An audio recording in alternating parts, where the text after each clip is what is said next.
পেশায় ward boy জড়িত শ্রমিক লীগের রাজনীতিতে আওয়ামী লীগ সরকারের প্রভাবশালীদের ছত্রছায়ায় হয়ে উঠেছিলেন হাসপাতাল সম্রাট।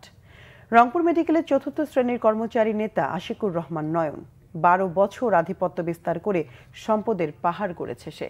চিকিৎসা ব্যবস্থা থেকে টেন্ডারবাজি প্রতিটি দপ্তর ছিল তার দখলে।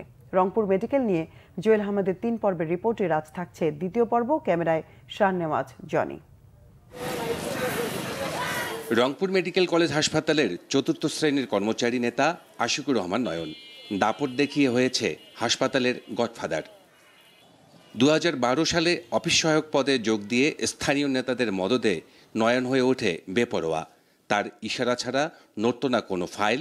কর্মকর্তা থেকে শুরু করে নার্স, চিকিৎসক, কর্মচারীরা ছিলেন জিম্মি। এখানে যেগুলো দোকান বসাইতো সেই দোকানগুলোর মোট কথা পার মান্থ 500-1000 টাকা করে টাকা নিত এবং তার ভয়ে কোনো কেউ কথা বলতে পারতো না। কর্মচারী থেকে শুরু করে আশেপাশের লোক থেকে শুরু করে কেউ কথা বলতে পারতো না। 2018 সালে চতুর্থ শ্রেণীর কর্মচারী সংগঠনের সাধারণ সম্পাদক পদ পেয়ে শক্তভাবে গড়ে তোলে সাম্রাজ্য। নয়ন বাহিনীর নাম ছড়িয়ে পড়ে নগর জুড়ে। বৈষম্যবিরোধী ছাত্র আন্দোলনে নিহত মিলন হত্যা মামলায় আসামি হলে গা ঢাকা দেয় নয়ন, কিন্তু বহাল তবিয়তে আছে তার সহযোগীরা।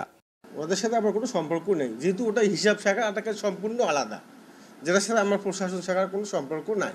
মিডিয়ার সামনে বা এইভাবে বলার আমার কোনো এখতিয়ার নাই। এটা দিতে গেলে আমার পরিচালক মহোদয়ের পারমিশন লাগে। আমি অনেক ছোট চাকরি করি। এটা যদি আপনি কারো কাছে শুনে থাকেন, এক পক্ষে শুনে কোনো জাজ করতে হয় না। সামান্য কথায় আমাকে এখান থেকে ট্রান্সফার করা হয়েছে, উইথাউট কোনো সমস্যা। আমি নিজেও জানি না কেন আমি ট্রান্সফার হয়েছি, অথচ আমি কাজ করে গেছি। আমি এখনও কাজ করছি। এখনও যদি নন বাহিনী এসে আমাকে কোনো ট্রাফে ফেলে ট্রান্সফার করে দেয়, আমি ব্যাগ নেবো, চলে যাবো, প্রশ্নও করবো না কেন। আমার সরকারি চাকরি, ট্রান্সফার দিলে আমাকে যেতে হবে, কারণ আমাদের এই ছোটো কর্মচারীদের যাওয়ার জায়গা নেই ভাই।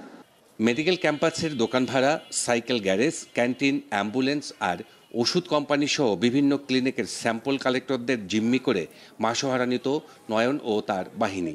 গাড়ি বাড়ি সহ নয়নের রয়েছে প্রায় 15 কোটি টাকার সম্পদ। জুয়েল আহমেদ, বাংলা ভিশন, রংপুর।